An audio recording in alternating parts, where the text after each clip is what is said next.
Welcome to the new sound of online radio. Welcome to the sound of Universal Broadcasting Network. 'Cause you make me feel like I've been locked out of heaven. A mix of today's hits and hard-to-find favorites, combined with the most entertaining and intriguing talk anywhere. This is your sound. This is the sound of Universal Broadcasting Network at UBNradio.com. Hey, everybody. It is Wednesday, February the 18th. I'm Emerson Collins. And I'm Del Shores. And you're listening to The Del and Emerson Show. Straight talk. Real gay! Yay! Oh my gosh, it is Ashy Wednesday. Break out the cocoa butter and let's do our... Wait, what was you wanted to call the show today? I wanted to call it Oscars and Anuses. This is our Oscar and Anus show. You'll see why. Hey, Del Shores, how are you? I'm well. How are you doing? I'm fine. You know, today starts the Lent. Are you giving anything up? Well, okay, I have to tell you what McGee, my friend McGee, I keep talking about her on the show. She's giving up carbs for Lent. Uh-huh. Isn't that a great, I'm going to give up carbs. Maybe I'll give up carbs for Lent. Okay. That's a selfish give up. I was I challenging think that's her what on that. most of them are. So what are you giving up? I'm not giving up something just because some man decided to wander in the desert for 40 days on a camping trip. It's like Jesus did the original season of Survivor, and we all got to give something up. I'm not giving anything up either. I mean, I give up way too much in my life as it is. I always give up carbs. Always. It's nothing new for me. I don't do resolutions, and I don't give up stuff for Lent. So, but if you are giving up something for Lent, good luck to you. I wish you all the best. And go to church and get that, that shit on your face and all the things that they do that we gave up. We don't do that shit. I didn't even put this in our stories, but because they put that ash on everybody's forehead and all the Catholics walking around looking crazy today, there was some priest somewhere who got fired because he was drawing penis shapes on people's foreheads in the ash. Oh, he I just love got him. bored. I love him. 30 years of doing it, and he was tired of making crosses. You know he was doing drugs, too. He is my favorite. Or drinking. He was drinking that communion. Well, I hope that he gets hired somewhere else. I hope someone reaches out and touches him because, touches him. Isn't it? All right, well, we got lots of fun stories today, so we'll kick it off with our equality update. As we've talked about many times with the marriage equality movement that is happening, many states and many crazy conservatives are doing their best to fight us in other areas. Arkansas, of course, Arkansas. Boy, Arkansas, they're kicking and screaming. I just love all Arkansas. That's a song from a musical called Big River. You're welcome. Oh. Real gay!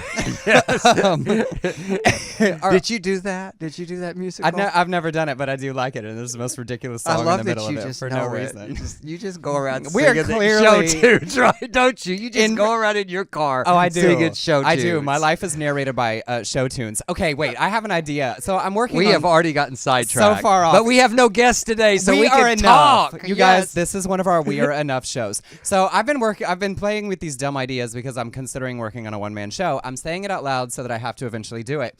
And there's a song called from Jekyll and Hyde called This Is the Moment, and I want to mash it up with A Moment Like This by Kelly Clarkson, and I'm really excited about it because I have the most immature taste in music. It's so gay. It's only pop music and musicals. If you change a few words, you can get away with a parody and not have to pay the royalties, right? When you're singing it on a stage somewhere, you don't got to pay them anyway. Okay, we failed to say something. Are you ready to announce? You got a gig coming up. Well, let's wait till they put out the real information. I'll have some news to share. He got an acting job. We're not going to tell you. We're just going to leak it just like that. I did. I'm acting. Well, hell, we're already way off track. Okay, so here's the story. Michael Urie was a guest on our show a couple of months ago, and I have been cast in a production of Buyer and Seller in Palm Springs that I'm extremely excited about. And we're all going to go down there. Which also means that now, because I am not one of those crazy Barbra Streisand fans, I don't know that much about her. Prior to doing this, I had seen Funny Girl and Hello Dolly, and that was it. So now I am in a crash course in all things Barbra Streisand. So I might start Facebooking that adventure as I learn about Miss Streisand. I'm really excited and really terrified. Yeah, but one of your good friends, from the People's Couch, Blake MacGyver knows everything, anything about Barbra Streisand. Yes, I know. So this crash course is a little terrifying. So I'll be sharing more information, but that will be happening at the end of March. Well, I can't wait. I think I'm leaving the next day to go to Singapore or something, and I'm going to drive down to Palm Springs to see your opening night. So we're really excited. You want to go, John? Yeah. Okay. All this pressure. All right. Anyways, I can take 7 in my Acura. It's a road trip. All right. So anyway, in Arkansas, equality update. The state is getting ready to pass a law preempting LGBT protection laws. Essentially, what happened is the city of Fayetteville passed an equal rights ordinance. We've talked about those to add protections against sexuality and gender identity to their anti-discrimination. Well, it was repealed by the people of Fayetteville. Congratulations. And then they wanted to reintroduce it. And so at the state level, they have now created a bill that they are calling that it is for uniformity related to businesses. That means that you cannot pass an equal rights ordinance that goes further than what the state one does. And since there isn't a state protection for gender identity or sexual orientation, now no city, town, or county can pass one either. Yeah, So- and we've got another one, and I want to talk about both of them at once because I want to ask you a couple of questions. So tell us about the other one. And then in Kansas, Dorothy and the rainbow and everything, but the Kansas governor, Sam Brownback, issued an executive order rescinding the 2011 order that protected state employees based on sexual orientation and gender identity. He just, with his pen, just undid it. So now state employees that are gay, lesbian, bisexual, or transgender can be are no longer protected. And I don't think it's any coincidence that both of these states had big rulings recently. I mean, Yeah. It's just that they've just got to continue to go for those constituents that they feel like that they are not. I don't know what I'm saying. I'm just rambling here, but you know what I mean. Yes. And what I wanted to ask you though is, with all of this, I mean, because we have seen so much movement in the courts, and that's the way we're winning this war on equality. Do you think that this is next? That somebody will sue and win and get these repealed? Yes. I mean, that will be what has to happen in some of these cases. It's a little stranger when you get to protected class, which is what adding gender identity and sexual orientation to anti-discrimination legislation is involved, and what qualifies as a protected class. So those can be sort of difficult. And there's actually, I forget where it is, somewhere is considering just doing away with all of them so that they aren't singling out gay or bisexual or transgender people. So these and these religious freedom bills are something that we have to watch really closely, because since they are losing on the marriage equality front, they are coming for us in other ways. And so it's important to be vigilant amidst some of our other successes. And what's crazy is that we have a segment now called Gnashing Their Teeth, but this is part of the Gnashing Their Teeth. It is, but like this isn't like this. But to me, gnashing their teeth is like whatever. That's not gonna like this is. These are serious things. I mean, this is a success for them. So to me, that's a little significantly more dangerous. They took the spotlight off of Alabama just for a second. Yeah, well, I'm sure Roy Moore's over there doing something, trying to figure out how to get the spotlight back. Bless his heart. Yeah. Well, what in worldwide? And then one other, because I think it's important to be talking about our brothers and sisters around the world. In Italy's top court ruled on Wednesday that same-sex couples had no right to marry under their current law. But interestingly enough, they said Parliament had a duty to pass legislation that would fulfill their right to protected status. Italy is the only country in Western Europe that does not even have some form of civil union status for same-sex couples. And of course, naturally, that's because of the Vatican. I was going to say, and why would that be? Why would that be? Those Ashy Wednesday. Ash Wednesday. But that's a theme. We're going right. We're circling back. God, We're circling back. I just want to drop a Back big to the old Catholics. airlift load of cocoa butter on the Vatican. So y'all clear up that ash. All right, and speaking of who's gnashing their teeth. Who is? Well, I love. That's my gnashing sound effect. We need to get one. Yeah, I know. We got to find out what exactly that sounds like. It was just, I don't know about you, Emerson, but when I was a kid, that was a horrifying thing from the pulpit, the gnashing of teeth. It just felt really dramatic and awful. Like, so we've got Rick McDaniel. He's the pastor of the Richmond Community Church in Virginia. He's preaching a sermon in response to the popularity of E.L. James' BSSM novel adaptation, 50 Shades of Grey, which is a monster success right now in theaters. And he's calling his The 5 Shades of Grey.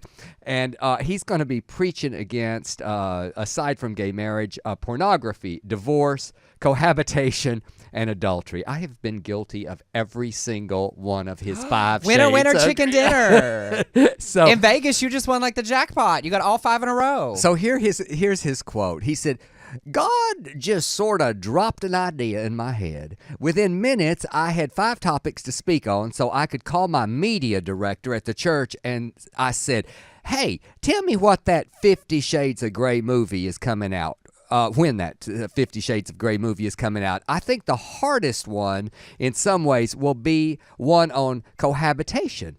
Although I think people would think that the hardest one would be gay marriage, this can have a national impact and raise the cultural questions to try to get people to talk about morality and sexuality. Well, they're talking. Yes, but they're not talking about him. They're talking where we are. But what is it?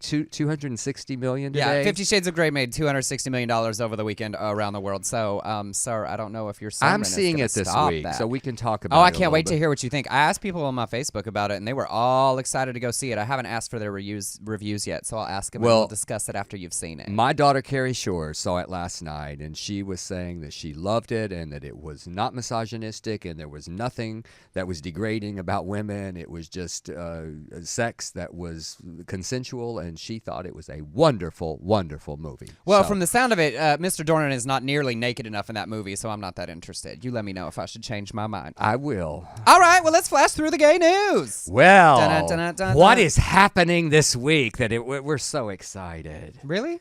I am. I know, but Do we have something before that? yes, what happened this weekend? Oh, you know what? I missed You know, it there you guys, because I make these nice outlines every week. I want to show you All how, he has to do is read them. look how small it is, but it says that I'm supposed to lead it off. You can change the font size. I'm so fucking old, Emerson. You have to make my stuff a little bit like if yours is 14 font. Can you make mine 18? Y'all, we Just spent like- 15 minutes before we started the show trying to help him figure out how to stop getting text messages from Twitter. So, you know, he just soldiers on. I take so much abuse. I tell you. Okay, Saturday Night Live. This 40 weekend. years old, and I loved every moment of it. I really did. I know that it got some mixed reviews, but it was just for one thing. I just loved seeing how people had aged.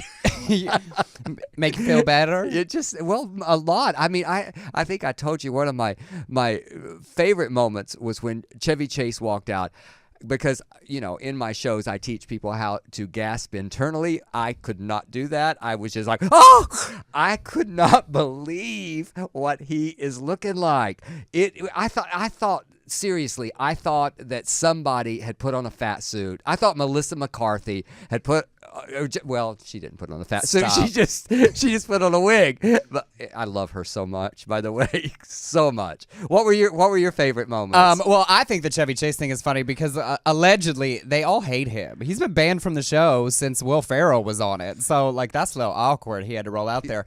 I have to say, you know, I've never been a super regular watcher. As a kid, I was shielded from such filth. And so I've only watched You didn't know how to SNL. sneak around like I did. I didn't want to. I was a good kid. And I only watched it for a year off and on here and there. So a lot of the clip packages weren't impactful for me because the joke, you know, it wasn't like, here's a whole joke. It was like, oh, remember this, this. Right, But you yeah. needed to know it to remember it. So It was sort of a celebration of those sketches. yes. You know. I did love Steve Martin. I loved Martin Short. Maya Rudolph doing Beyonce was just hysterical to me. I thought Miley Cyrus's vocal performance was exquisite. And how brave was she to walk out there with 72-year-old Paul Simon, the legend, about wearing to perform? Barbra Streisand's face. Oh, stop. Paul Simon, they must have the same doctor. Because Well, they look really good, but exactly the same. You know what I do half the What? time when I'm watching these? I am on the computer Googling how old everybody is. I just want to, how old is he? You know, I know, 71. He's 71. And Paul Simon, I think he's 73, actually. It's crazy. Another moment that I adored is I loved seeing, you know, the dead people, and they're all Love seeing seeing dead people. But What? but you know, I Yes. love Jan Hooks, and I got emotional seeing some of these people that I loved and adored. But when they kept recurring and hitting John Lovitz as Yes. dead, and then hitting his response in the audience, it was just wicked and wonderful. I loved it. My favorite joke of the whole night was actually Jane Curtin. The Weekend Update's always been my favorite part, obviously, with my particular enjoyment of Now she pop has culture not and gone to those politics. surgeons. No, she looks like, look, I'm a grown-up woman. Yeah. When she sat there and she said, I used to be the only blonde on television reading the fake news, and now there's a whole network devoted to it. It was my favorite joke of the night. Yes, Her it and was- Tina and Amy, I was like, brilliant articulate, wonderful comedians among this boys' club. I thought it was great. And going to the two women that were that I have used the C word before. Sarah Palin was in the audience, and I thought she did kind of good. I find it insulting. I think in Did 40 you? years of celebrities, yes. Why are you giving this crackpot who still has a following pop culture relevance again? Like, of all of the people that you could have gotten there, Tina didn't do Sarah Palin, so all of that for that one joke to make her socially relevant. Come on, like that's a Okay. waste. But her performance was halfway decent, is what I'm trying to say. It wasn't. I was shocked at how she delivered some comedy that actually landed. Well, I think because she meant it as a serious question. Like, I really want to run. Will you guys please make jokes about me so I can get bigger speaking engagements? And then another cunt we need to talk about is Victoria Jackson. She was relegated to the tent. The overflow room. They wouldn't even let her in the audience. I said because she couldn't get in. She's gotten so big that I don't know. She had a whole blog post devoted to her photos with everyone, and it's great because so many of them are professionals and they're smiling. And then there's a photo of her and Kristen Wiig, and I swear it looks like the opening scene from Taken 14. Like, Kristen Wiig's subtitle should say, "Someone call Liam Neeson." I don't want to be She doing looks this. she's like, Everything she did, I loved. Kristen Wiig can do no wrong for me. I just love. There's so many. What was great about this celebration? I think we're over time here on this, but It's what was fine. but what was great for me was to see how many stars came out of that. I mean, it wasn't just Eddie Murphy, who, by the way, I don't know what they had to do to get him there, but he did not want to be there. He did not want to be. He stepped out on that. Chris Rock was wonderful introducing him, and then Eddie Murphy, here, I'll give you 32 seconds, and then chastise them for not, rolling the right clip. yeah. Well, and Jerry Seinfeld did the same thing. He was like, "I already did the cutaway." Like, I was like, "Oh, there's a lot of egos in this room. Well, A lot." some well deserved. I mean, Jerry Seinfeld. Come No, on. nobody has a right to be an asshole. None of well, your that's no. accomplishments, No. none of your accomplishments That's allow you to true. be an asshole. I Also, agree. I just have never found him So funny. what? So Emerson, in that, I mean, what? no one should be an asshole. Come on, we both are assholes sometimes. Not to people's face, and not in a working environment. Not to people that work for us, and not to people who are holding cue cards. Yeah. Yeah. But I did love Wayne's World, that they gave the crew the #1 spot. That was great. Yes. So all right, well, let's move on Well, it to was super fun. to what I thought was going to be our lead-in, but the Oscars are Sunday night. Yes, Are so you exciting. excited? I totally am. Are you live tweeting? Yes. Because my friends Kevin and Patrick, they do not like to watch any award show anymore without you live tweeting. Yes, if you're interested in hearing my trivial nonsense throughout the broadcast, at Actually Emerson on Twitter, I will be sharing every random thought that pops into my head, for better or worse. All right, well, let's do some predictions here, because I'm usually I was telling Emerson today, I've won 4 things in my life, and one of them was a sprinkler when I was a kid at HEB's. There was a contest, and I was so excited to win this sprinkler when I was about 9 years old, that we could run through it because it was an above-the-ground sprinkler. The other 3 that I have won have been Oscar polls. That's So- a lie. You got a shelf full of trophies in your house. This sob story you're telling about. Well, I've only don't won mean 4 accomplish, things in my but life. you know what I mean. I mean those kind of things. Trivia where contest. Those, I know, I'm just being silly because you are a well award-winning but and thank you. respected Thank you. I've never won an Oscar, pioneer though. of our industry. All right. All right. Well, shall we start from the lower No, ones? let's or read is them in it- order because that's just confusing to do it Okay. backwards. All right. So, Best Picture, Emerson Collins. Who's going to Now, win? he does his because he's trying to win some poll. I don't do that because the way these people vote are crazy. And I don't know if y'all saw that Hollywood Reporter story that came out. They did some anonymous interview with somebody that was so racist and insulting and She was hysterical awful. about how the way. Here. I think it was a he. Let's just say that he He identified did not with, like Selma. he identified with J.K. Simmons' character in Whiplash as if that was something you should aspire to, and that told me everything I needed Said to a know. lot of people in Hollywood were Wanna like that be- character. I've never had anybody that mean. That's Never. horrible. So I don't do who I think is going to win. This is who I think should win, and my choice is Birdman. I think that Boyhood will win. I am absolutely fine with either. I think Birdman, just personally as an actor, and the accomplishment and the ingenuity of the way that they made that It feel was like stunning. one long take is stunning. And then what Linklater did with Boyhood and its accomplishment and its ability to show the actual development of a person instead of having the same actor play different ages behaviorally. To me, it's a win-win-win. In fact, the only one in this category I haven't seen is I saw all of these movies. Yes, I've seen this entire category, and I I have wouldn't be too. upset with any of them winning. I actually thought it was a rather A excellent year. strong. Well, I don't. Yeah. I mean, American Sniper wasn't all that for me. I'll be really honest, because at some But point you're just shooting, and it's so I don't really you know care. what? It's fine because it is the #1 box office grossing film of this list. It's doing just so fine. It's doing all right.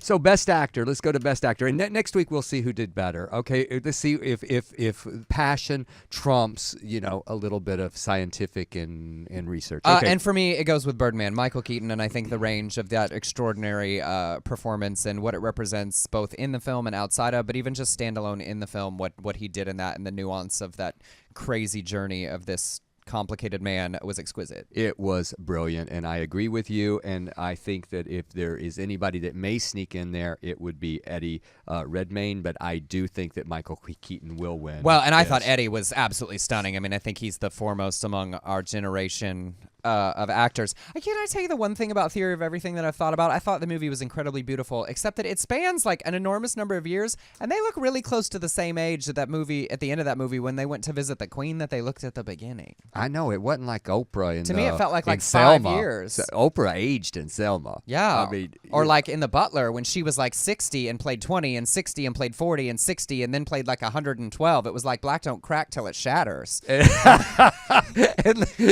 and best aging maybe ever was Bette Midler and what was that, Boys in the Band, or what was that one? Oh, I don't know what that It was just that was frightening. All right, supporting actor. Supporting actor. I've seen everybody in this category except one of my favorite actors, Robert Duvall. I've got the judge sitting on my counter at home, and I haven't seen it yet. But J.K. Simmons is going to win this. There's no way that he's not. I agree wholeheartedly. He was terrifying and fascinating, and also like dangerously close to like should have been a co-lead. So it's sort of a larger. Sort of role. the Octavia Spencer in a way from The Help, who won every single award up to this. So I don't know how he cannot. Yes. Leading actress. Julianne Moore, stunning, staggering, beautiful performance that was heartbreaking and had me depressed for 2 weeks. I still haven't seen it, so I'm sure she is. I've loved everything she's ever done, but just about. But I will say that I give huge applause to Rosamund Pike for Gone Girl, because that performance is crazy and exquisite and nuanced as well. So it was the Sharon Stone. It's a great leading lady. I know that it's category. I mean, did you like Sharon Stone in Basic Instinct? Because it reminded me of that chilling kind of psychopath. Yeah, That I thought there was sociopath, even more I guess, to sociopath. this. Yeah, she was wonderful. Supporting actress. Well, Patricia Arquette, hands down, is going to win this. Well, my vote though is for Laura Dern. Because I thought Patricia Arquette was great. I mean, I thought, but it's interesting to me that she's won everything so completely, because I thought she was great, but I thought all of these women were great. I thought Emma Stone was exquisite in Birdman. I loved her. So I loved Emma Stone. I think it's sort of surprising to me that she swept the whole thing, and I didn't actually like the movie Wild, but I thought Laura Dern in the flashbacks as the mother was so fascinating and creepy and interesting in the way she was like marching on past the abuse she'd been through. I just thought she stole that movie. And so possibly one of our most underrated actresses that doesn't work enough is Laura Dern. So that would have been my vote. But I loved Keira Knightley also in The Imitation Game, and of course Meryl Streep is in this category. She and shouldn't be. She. I mean, I think she's great, but I don't think like on the list of Meryl Streep performances. Like I think Anna Kendrick and what's her name, the baker's wife. I don't know why I suddenly can't remember her name. Into the Woods. Yes. I thought they were both as good or better than Meryl in that movie. Why are we going up on British? Emily Blunt. Emily There it Blunt, is. yes. Okay. But anyway. Okay, we're going to skip a bunch of the things we don't care about as gay people, and we're going to go right to costume design. So I think that my first choice, I thought Into the Woods may grab this, but I think Grand Budapest Hotel is going to get this award. Well, I think Grand Budapest Hotel is going to sweep all of the artistic categories, and it totally should. It's so good. They created the most fascinating and believable world in it, and it was just amazing, the work on all levels. So I actually think Maleficent might win for those leather wings and stuff. Oh, I don't think so. Because Into the Woods, the only interesting costume in that movie was Meryl Streep's as the witch. Mm-hmm. Well, I mean, they were great work, but, nothing. Well, director. Director. Where are we? Director. Where? Same page. Is it the same page? Costume. Next column. Oh, achievement in directing. Yes, I see. This is so close for me. I'm telling you. For me, it's Richard Linklater. Boyhood wins for the investment in 12 years of making a movie that you didn't know if it was going to work. I've checked him, and yes, he will probably win. But I have to say that Alejandro in Naruto is stunning and Totally brilliant. agree. That was such a great directorial. But I do think that that Richard Linklater will win. Let's go to makeup and hairstyling. Another very gay. Again, Grand Budapest Hotel. I agree. It wins for me in all the gay categories. You made the movie happen. And production design as well. Absolutely. Yes, for me too. Original song, I think that Glory from Selma should and will win. Although I love that stupid Everything is Awesome song from the Lego movie. I sing it so much. Well, yes. I sing it ironically. Selma will win that one. And then just because I'm a writer, I would like to go adapted screenplay. I think The Imitation Game is going to win. And I think original screenplay, The Grand Budapest Hotel is going to win. You think Birdman's my win choice. I thought Grand Budapest Hotel was brilliant. I think Wes Anderson is so loved this year, though. Everybody is just loving on him. We'll see. Well, all right. Well, next week we will check back in and see and run down the nonsense, of course, that happens from the broadcast. And I can't wait. Some of the singers that are performing: Jennifer Hudson, Lady Gaga, Adam Levine, Tim McGraw. That's always my favorite part, is the music. Lady Gaga, who got engaged this week. Who cares? You keep trying to tell that story like it is. I pitched that story. Her. I thought I could slip it in. And see, this is a good example of, yes, you can be a bit of an asshole. We've talked about it 17 times. This is the way we pitch stories to each other. Well, I don't always listen to you, okay? I don't always listen to you. I'm going to be nice because I still need you to fix my Facebook coming into my phone. I don't like that. When we get done with this. All right, so flashing on in the gay news. Okay, this story is going to come off really funny, but it's also incredibly terrifying, the implications. In Egypt, it is a crime that you can be convicted of habitual debauchery, and that's what they convict homosexuals under. As a part of a routine part of the investigation for homosexuality, they do anal exams. Now, the doctor who does these exams claims that they can tell who is a homosexual because, in his words, the shape of the hole will change. The anus won't be normal anymore and will look like the female vagina. I felt like we need a disclaimer before this. If there are children in the room, please take them out now. I feel like that's the disclaimer from the beginning. If you're just joining us, hi, welcome to the show. The views and opinions expressed in these radio programs are those of the individual hosts and do not reflect the official policy or position of Universal Broadcasting Thank Network. you so much for that, I feel John. like that should be at the beginning of all of our shows. Maybe we shouldn't have waited till show number 31. Maybe after every story. To play that. Well, anyway, the tests are intended not just to determine whether someone has ever had anal sex, but also to detect chronic homosexuals. Ooh. Lewis said he believed that in addition to their elongation, the anuses of chronic homosexuals also don't clench when touched or don't contract as tightly. They are smooth and lack the wrinkles found on normal anuses. He also said they can detect a chronic homosexual if his anus can accept larger objects. So a normal man's anus can't take more than one joint of the small finger. I know have a lot of so straight girls who would many disagree. questions. I have so many questions, though. But first of all, I guess all the tops just get off. Well, yeah, because I mean, no pun intended. They just they're not convicted. There are many cultures around the world where you're only considered a true. homosexual if you are the passive or receptive partner. I grew up in a culture like that in South Texas, in the Mexican American culture. That was very much part of that culture. So that is but this is a real test, and they really use it. You're saying that this one doctor does all? No, there are multiple people. This is just the one who that are they experts talk to. on yes. this. And not only that, the lawyers that defend people in these cases don't want to dismiss it either because they're able to use it to get gay men off of these charges because they pass his anus exam. So they say, okay, put this vacuum cleaner up your ass. You are okay. Yeah, you're a homosexual. And it's based on a 150-year-old study by a French doctor. It's a 150-year-old disproven science that they use. To quote my daughter Caroline, I don't like this. She's in the chat room, by the way. She said hi. I mean, well, to me, it seems like how could they ever charge anyone? Because I will admit that I've seen more than my fair share, probably, of them, and I have never seen one that looked like a female vagina or was smooth and had no wrinkles. So maybe everyone just gets off. Maybe it's his secret plan. Let's go to a nice Flashing story. on. Let's go to a more uplifting story than anuses. I told you this was Oscars and anuses. The U.S. Navy first gay homecoming kiss, and it's an official kiss because I had remembered, I don't know if it was the Navy, it was some other, maybe the Army, there was this beautiful photo, and put that photo up in. It's a beautiful photo. In San Diego, naval history was made with the first male same-sex couple to kiss at a ship's homecoming. Thomas Sawicki returning with the submarine USS San Francisco, and Sean Breyer. Sawicki was chosen by a lottery system to have the first ceremonial kiss, a tradition in the Navy. Love this story and love the picture. It's so fun, and he said that all of his shipmates were thrilled and super excited for him. The first lesbian kiss has actually already happened, but this was the first one between two men. So that's super exciting and great that so many of his shipmates were so supportive that he won that lottery, because it wasn't like it was chosen to make a statement, just he submitted because they are together, and he won. And guess what, Pat Robertson? If God didn't love us, he would not have won that lottery. He would have been smitten or something. Well, lotteries are against... And a hurricane would have come right before the kiss. Lotteries are against the Bible.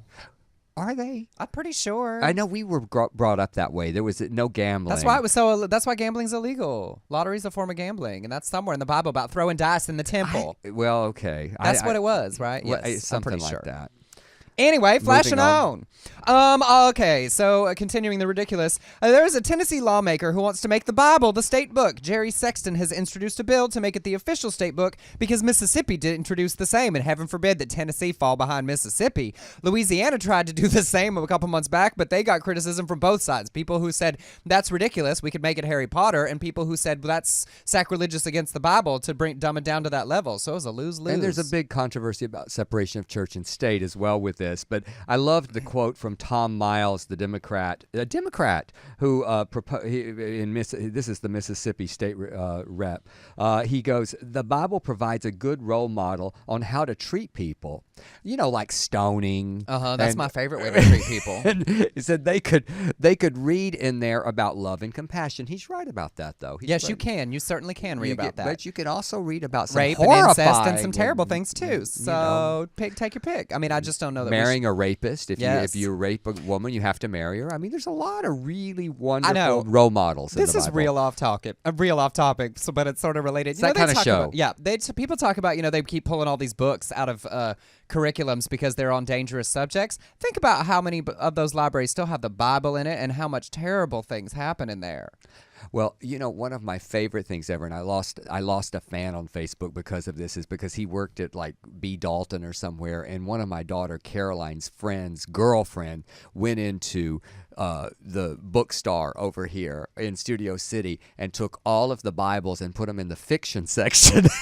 And I thought this was such a great thing for a kid to do. So I was celebrating on Facebook. Some guy got very upset because he was a manager and that was wrong. And I said, but don't you work hourly? I mean, don't you still get the same salary? You have to move them back. It's still a great salary. Anyway. And in the words of Ann Walker, now look, if you believe in anything that can be totally destroyed by us making a little fun of it, it's probably not worth believing in the first place. There you go. All right, flashing on. To one of our, we've talked a lot about reparative therapy on our show. It's a passion issue for both of us because of the experience that we have with religion and sexuality as a conversation. And a huge thing happened in New Jersey last week. For the first time, a court ruled that it is fraudulent as a matter of law for conversion therapists to tell clients that they have a mental disorder that can be cured. A New Jersey judge ruled that misrepresenting homosexuality as a disorder in marketing conversion therapy services is consumer fraud. Now, this is a huge deal because in making this decision, it's the first time that a court has found that homosexuality is not a disease or disorder, and that licensed therapists claiming that they can cure something that isn't a disease is fraud. This could have far-reaching implications because they didn't sue for sexual harassment or sexual abuse or anything like that. They sued that it is fraud. Right. And so this could ultimately lead to licensed therapists having their license pulled for violating the Fraud Act. So if similar lawsuits like this are brought across the country, this could be a really great way to stop any legal and licensed therapist from providing this kind of therapy. It means that you would have to be going to some kind of quack that isn't licensed in order to be getting it, which is what it should be. So this is really huge and a really exciting development. Well, if we've said it a million times, I mean, we had Jeremy Schwab on here who was promoting this, and this SSA, same-sex attraction. It's just, you're gay. That's what you are. You're trying to fight it, and you're gay. We've been there. We wore that T-shirt as well, so we understand. And it's fine. If you don't want to do it, don't do it. But a licensed medical professional should not be telling you that it's possible. Right, and you should not be sending children to these places. That's our big thing. Is the parents who are sending their children for this damage and ending in suicides and complete and utter destroying lives. Yes. So, all right, flashing on. Stepping off of that. We can skip that, yeah. And back to the absurd for a moment. A Montana state representative by the name of David Moore has introduced a bill that seeks to ban yoga pants and Speedos in Montana. The proposal would expand indecent exposure laws to include any nipple exposure, including men's, and any garment that gives the appearance or simulates a person's buttocks, genitals, pelvic area, or female nipple. Moore said tight-fitting beige clothing could be considered indecent exposure under his proposal, finishing with, yoga pants should be illegal in public anyway. What are they going to do, like, during the winter when it just gets cold and suddenly there's a nipple appears? I know, you can't always plan for these things. No, and it's like, half the outfits at Crunch where I work out would just be. I would say that's a conservative figure. I'd say more than half. I mean, my little there goes my entire summer swimwear wardrobe. Guess I won't be swimming in Montana. Here's what I get pissed off about, though, is all these states, every single one of them that come up with these bullshit bills, they're lagging in education. They're lagging in poverty. Montana is 34th in education, 49th in teacher quality, and they're 36th in poverty on these lists that come out that I Google. Right. But he's got plenty of time. Now, I do think it's funny that making men's nipples indecent exposure as well, it sort of is an equal rights thing because it's kind of like weirdly hypocritical that men can show their nipples and women can't. Is this indecent? It would be. This is a little chilly in here. You can see a little bit of Dale's nipple if you're watching on the broadcast. I'm indecent right now. John's not. He's complete conservative. So I doubt that it will pass, but bless his heart. And I'm offended. Stop trying to take away my Speedos. If you don't like him, you don't have to look. Really. It's just because he doesn't look good in them. That is the whole reason. I'm going to find a picture of him. All right. Well, from one extreme to another, let's go to San Francisco, where a gay leather park is being planned. The new mixed-use housing and retail development could be gracing the streets to pay homage to the area's historic ties to both the LGBTI and leather communities.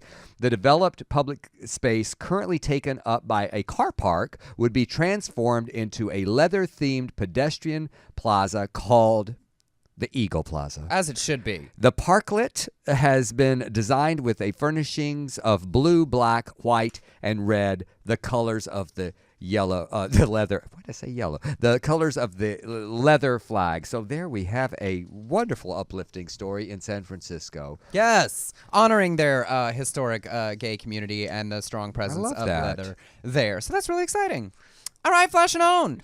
We talk a lot about where churches are doing ridiculous things around the country, and so we also think it's important because plenty of them are affirming, and we want to share a great story about that.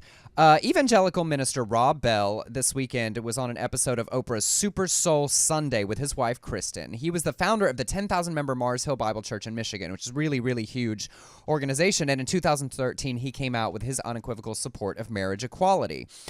Kristen, his wife, was reading an excerpt from their book, The Zimzum of Love, A New Way of Understanding Marriage, that is being released this year. And from the book, it said, marriage, gay and straight, is a gift to the world because the world needs more, not less, love, fidelity, commitment, devotion, and sacrifice. Oprah complimented them for including same-sex marriage, and Rob went on to say, one of the oldest aches in the bones of humanity is loneliness. Loneliness is not good for the world, and so whoever you are, gay or straight, it is totally normal and natural and healthy to want somebody to go through life with. It's central to our humanity.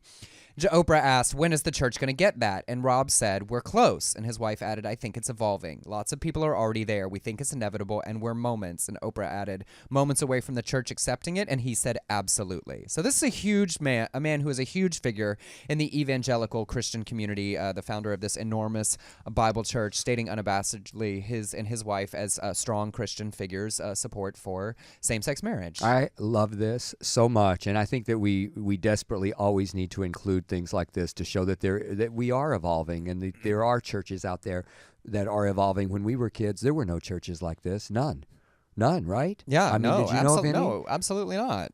So the other thing is that, and I've said this before, I think we've talked about it privately. Excuse me.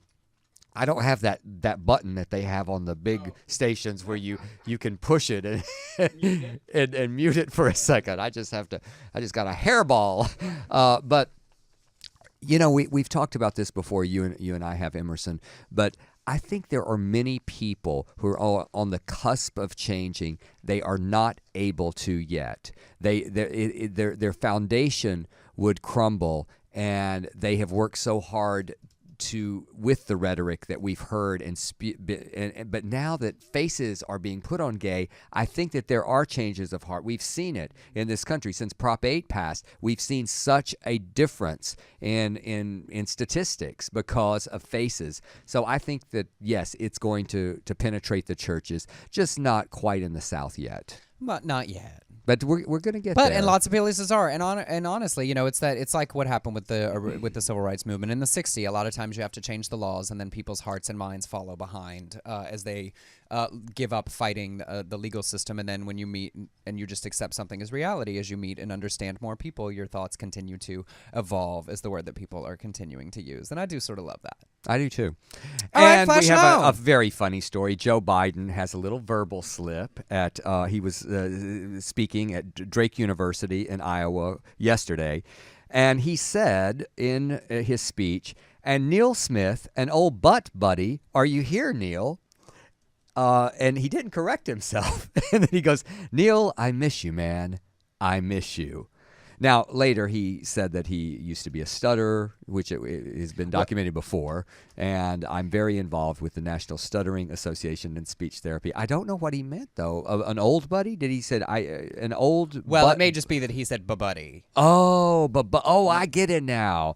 And it said an old buddy. Right. Yeah, he paused to stop the stuttering. Yeah. Okay, we're going to give you a pass on that, Joe But- Biden. and But it's you great. gave us a nice little laugh. And he and his wife, Dr. Jill, are huge supporters of our community. So it was And just we a heard him sweet speak money. at an HRC thing. He's wonderful. We love him. All right, flashing on. I know that lots of people have stopped watching Glee. For those of you diehards out there who are on Friday nights continuing to make it to the very end of the series, congratulations to you. I will always support what Glee has accomplished, I think, in bringing the idea of what LGBT youth look like to an entire generation. I think as we get into the future, we will look back and realize that had a huge impact on how an entire generation of kids began to perceive and understand their LGBT peers. But on Friday's episode, they've been going through the journey. Coach Beast has come out as a trans man, and they've been telling that story. And on Friday's episode, they brought back Alex Newell, who is crazy talented vocalist and plays the character Unique on the show, to sing I Know Where I've Been from Hairspray. It's an exquisite performance. The vocal is amazing. If you haven't watched the video, you should watch it just for the final note of the song. I think you're going to put it in the chat room, right? Unbelievable what happens. But the most impressive part was behind Alex, while he sang the song, was a 200-voice choir of all trans people. They flew from all over the country. Fox and the Glee producers put together Not this Fox opportunity. News. Right, Fox, the TV network, put together this opportunity, and 198 of them were there to be a part of it and spend the day as the backing choir. So everyone in that choir identifies as trans in some capacity. It was stunning. It was, first of all, the vocals were stunning, and I loved watching it with you, Emerson, because Emerson was like, I was about to go, oh, this is great, this is good. No, you have to wait till the last note. You have to wait till the last note. And he was absolutely right. That was a crazy, crazy performance. Yeah. And then just that whole choir coming in, just them walking in, the drama of it. It was just beautiful. Yeah. It was so beautiful. So if you haven't seen it, check it out on YouTube. It's there. It's a 3-minute video, and it's sort of a huge, amazing special accomplishment, I think, and sort of very unique and speaks to what Glee has worked so hard to do on LGBT issues. All right. Well, it's time to check in with Crazy. Oh. We're checking in with Crazy. Saw another nut job pastor somewhere. Dell asked me before the show started if I wanted to know his name and where he's from, and I said no, who cares? Delivered another one of those crazy rants that you think this has to be a Saturday Night Live sketch happening somewhere, and it is not. It is 2 minutes, and I swear that the man doesn't take a breath during the whole thing. Well, we're going to take advantage of Del Shore's acting abilities and his, he had a preacher daddy, so he knows how these things go, and he's going to deliver this anti-gay rant monologue for your oral pleasure. And this is for all the people in Georgia, especially because this is Pastor Jim Veach of the Truth Baptist Church in Griffith, Georgia. He is a huge, huge man, so he has not read Proverbs 23:2. You have a picture of him there? Oh, he's just a massive person, and I literally thought that he was going to die in giving this. I thought he was going to drop dead. And John, I just have to warn you, I'm going to try to echo his screaming. The size. So just know. And I will be playing all of the church members. Yes. They have some interjections that add to the ambiance of the piece. Yes, okay. I think it's all self-explanatory, and I'd like to dedicate this to my friend Joey Helton in Georgia, who I read it to today on the phone. Let me just get into character here. I'm just channeling some hate. Ladies and gentlemen, picture it, a small church. A small church. I wish I could stand up, but I don't want to not You'll be be on off camera. camera. Yeah, I'm too vain. Okay. I'm trying to tell you that God created Adam and Eve, not Adam and Steve. Somebody say amen right there. Amen. I don't care what the government votes on. I don't care what the government legalizes. And I certainly don't care what San Francisco, California pushes. Amen to that? Amen. Hey, it's not the West Coast. It's the left coast. You better believe that right now. I don't care what the news media pushes and what the public school has to say. The Bible said marriage is between male and female, not male and male and female and female.